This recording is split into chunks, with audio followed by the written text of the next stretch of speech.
The department has already submitted a letter to the Office of the President presenting other options, including a more aggressive alternative of ending school year 2024-2025 in March 2025.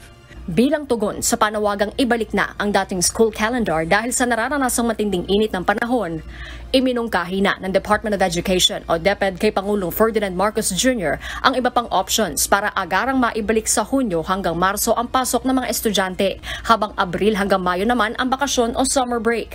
Ayon kay Assistant Secretary Francis Bringas, kasama na rito ang pagpapaikli sa school year 2024 to 2025 kung saan imbes na sa buwan ng Mayo, tatapusin na ito sa buwan ng Marso. Ngunit maaapektuhan anya nito ang pahinga ng mga guro at estudyante dahil masisiksik sa 165 days ang bilang ng regular classes.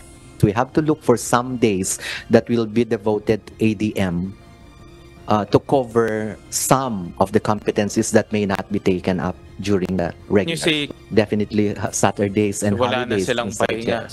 Ayun na nga, Mr. Chair. Yun yung sinasabi natin na isa sa mga compromises natin, because if we do that aggressively, then sacrifice natin yung some hours for the learners and some days for the teachers as well.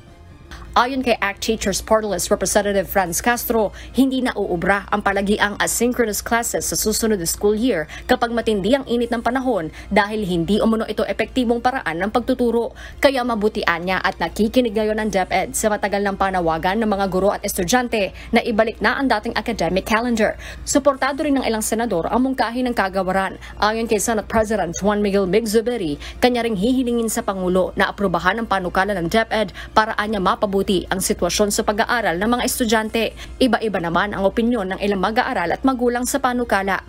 Okay lang po na gano'n. Kasi kapag summer po, hindi po yung init. Kaya mas maganda po kung naka-staycation lang po kami. Asabay lang po kami, gano'n.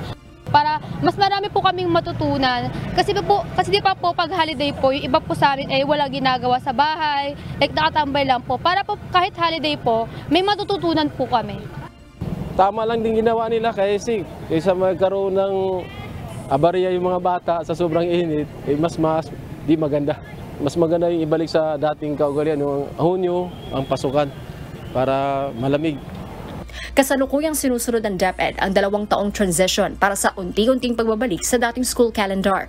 Una nang dumepensa ang DepEd na hindi maaaring biglain ang pagbabalik sa June to March school calendar dahil maapektuhan nito ang pahinga ng mga guro at mag-aaral.